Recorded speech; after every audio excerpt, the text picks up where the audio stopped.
Chapter number 13, Capital Budgeting Technique. Now we start this chapter, Capital Budgeting Techniques. इस chapter में हम capital को किस तरह यूटिलाइज और कहाँ पे यूज़ करेंगे, उसके प्रोजेक्ट 2-3 प्रोजेक्ट्स अगर आपको दिए होंगे आप उनमें से कैसे सिलेक्ट करेंगे, इसमें हम 4 टेक्निक्स पढ़ेंगे जिसमें आप देखेंगे कि इसमें किसी चीज़ को अगर एक कोई कंपनी है उसके पास 4 प्रोजेक्ट हैं, उसने उनमें से कोई 2 सेलेक्ट करने हैं, वो किस तरह करेगी, वो ये टेक्निक्स लगा के उनमें से कोई ना कोई प्रोजेक्ट सेलेक्ट करेगी। अब हम इन टेक्निक्स को पढ़ेंगे, उसके बाद आपको उसके कुछ डेफिनेशंस, कुछ उसके merits. Capital budgeting is the process of making investment decision in capital expenditure. Capital budgeting is long-term planning for making and financing proposed capital outlay. Capital budgeting को हम किस तरह, बेसिकली ये क्या होता है, कैपिटल बजटिंग स्टार्ट करने से पहले उसको समझना ज़रूरी है कि वो हम क्यों यूज़ करते हैं और किस पर्पस के लिए। Capital budgeting is the process of making investment decision in the capital expenditure. अगर आप लोगों को याद हो तो पहले चैप्टर में हमने 3 डिसीजंस पढ़ी थी, उनमें financial decision, investment decision, dividend decision थी। उनमें से फाइनेंशियल डिसीजंस की कुछ हमने पढ़ लिए हैं। इन्वेस्टमेंट डिसीजन कहाँ और कैसे करनी है आज हम ये पढ़ेंगे। इसकी पोजीशन कैपिटल बजटिंग की किधर आती है, पहले हम उस कैपिटल बजटिंग में एक फर्म के लिए 3 तरह के मेन डिसीजन होते हैं, investment decision, financing decision, dividend decision. Investment decision आगे से 2 तरह के होते हैं, short term decision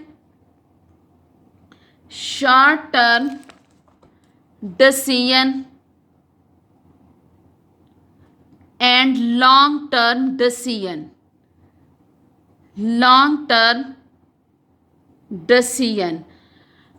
short term decision में हमारे पास आएगा वर्किंग कैपिटल और लॉन्ग टर्म डिसीजन में हमारे पास आएगा कैपिटल बजटिंग।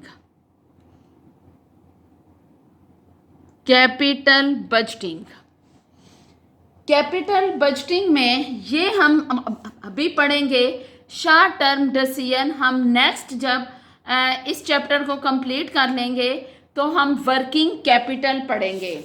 इसकी कुछ मेथड सेलेक्ट करने की, एक कोई प्रोजेक्ट अगर आपको दिया हो उसको सेलेक्ट करने की कुछ टेक्निक्स होती हैं या उसको एवेल्यूएट करने के कुछ मेथड होते हैं, वो हम आगे इसको कंटिन्यू करते हैं। प्रोजेक्ट एवेल्यूएशन मेथड जो है वो हमारे पास 4 तरह के हैं। नंबर 1 पे back period. Number 2 internal rate of return. Internal rate of return को हम IRR भी कहेंगे, इसे हम PB कह सकते हैं। नंबर 3 आ जाएगा हमारा net present value.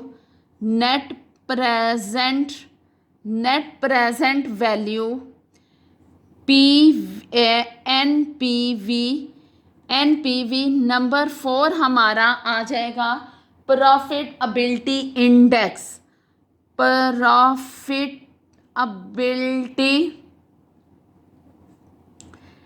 Index PI, ये इसके एब्रीवेशन है। पे बैक पीरियड में हम इसको किस तरह करते हैं, important elements of this projects. Important,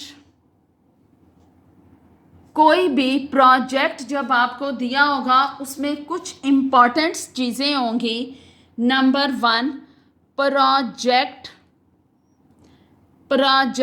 cash outflow. Cash outflow mean वो कास्ट जो आपकी कास्ट ऑफ द प्रोजेक्ट, वो कास्ट जो आपने किसी प्रोजेक्ट पे लगाई होगी। नंबर 2 होगा प्रोजेक्ट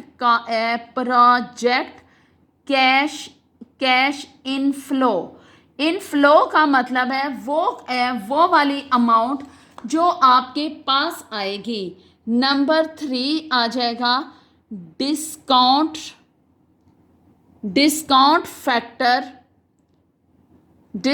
फैक्टर और रिक्वायर्ड रेट ऑफ रिटर्न। एक कोई डिस्काउंट फैक्टर होगा या रिक्वायर्ड रेट ऑफ रिटर्न आपको गिवन होगा। पीरियड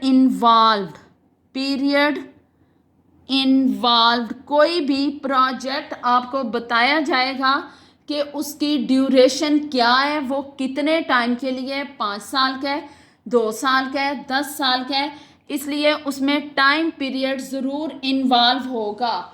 नंबर ऑफ शेयर्स, यानी उसमें कितने शेयर्स शामिल होंगे। Number of shares.